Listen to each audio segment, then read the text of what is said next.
le cours vidéo qui se nomme « Créer une table avec l'assistant », je vous ai montré comment créer une table à travers l'assistant et vous avez vu les différents types de champs.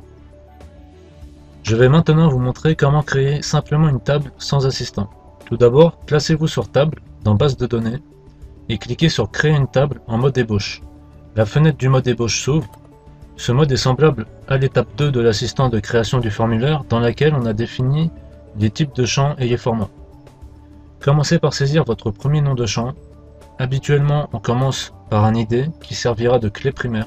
Pour plus de détails sur la clé primaire, reportez-vous au cours vidéo nommé « Créer une table avec l'assistant ». Pour un numéro d'ID, il faut toujours choisir « Intéger » comme type de champ. Ensuite, vous pouvez donner une description qui apparaîtra lorsque la souris survolera le champ ID client. Les paramètres du champ en cours de création sont en bas. Autovaleur sert à incrémenter automatiquement une valeur, c'est-à-dire que la première valeur sera automatiquement 0. Il sera possible de transformer ce 0 en un autre chiffre comme 1 par exemple, et lors de la création de la deuxième ligne de valeur, ce sera 2 qui sera incrémenté, puis 3 pour la troisième ligne, puis 4 pour la quatrième ligne, etc. Lorsque je passe à la ligne suivante, Base place une clé devant le champ ID client. Cela veut dire qu'il a défini ID comme clé primaire. Base définit automatiquement une clé primaire pour les champs créés avec un type de champ intéger et le paramètre autovaleur. Vous pouvez effectuer un clic droit sur la clé et décrocher clé primaire. Cliquez au même endroit dans n'importe quelle autre ligne pour définir un autre champ comme clé primaire. Encore une fois, rappelez-vous qu'une clé primaire ne peut en aucun cas comporter de doublon. C'est-à-dire que si le champ nom est choisi comme clé primaire, une erreur se produira si une personne avec le même nom est entrée dans la table. Pour résoudre ce problème, vous pouvez utiliser un champ ID ou définir plusieurs champs comme clé primaire. Pour cela, sélectionnez plusieurs lignes tout en restant appuyé sur la touche CTRL du clavier, puis faites un clic droit devant les lignes et cochez clé primaire. Une clé se placera devant chaque ligne sélectionnée. Je crée un deuxième champ nom. Pour tous les champs texte, sélectionnez texte varchar. J'ajoute une description. De la même manière, je crée un champ prénom. Cette fois-ci, dans les propriétés du champ, je demande une saisie requise, c'est-à-dire qu'il est obligatoire de remplir la valeur prénom, longueur et le nombre maximal de caractères possible d'y saisir. Valeur par défaut est une valeur déjà présente dans la case. Elle peut être effacée et remplacée. J'ajoute un champ confirmation.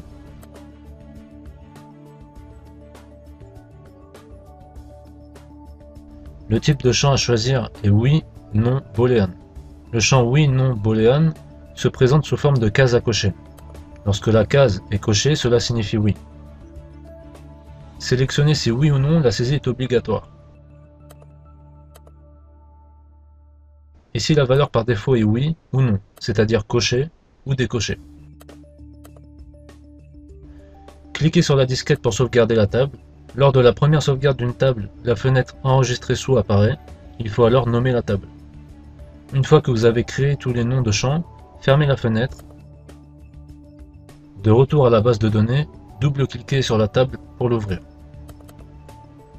On retrouve les champs ID client, nom, prénom et confirmation, créés dans le mode ébauche. La valeur d'ID client va se générer toute seule, car j'ai sélectionné autovaleur dans le mode ébauche pour ce champ. Je peux donc commencer par remplir nom et prénom. Puis je coche la case ou non pour le champ de confirmation. Vous avez sûrement remarqué que lorsque j'ai commencé à saisir dans la première ligne, une deuxième ligne s'est ajoutée en dessous.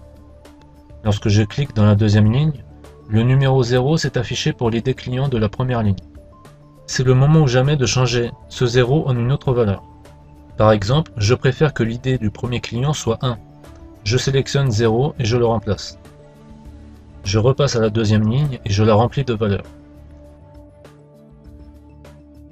Puis je passe à la troisième ligne. Remarquez que le chiffre 2 s'est incrémenté à la deuxième ligne.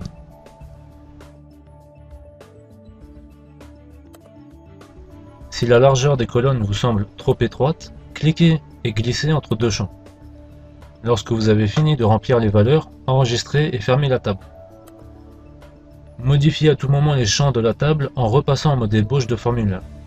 Pour cela, faites un clic droit sur la table et sélectionnez Modifier.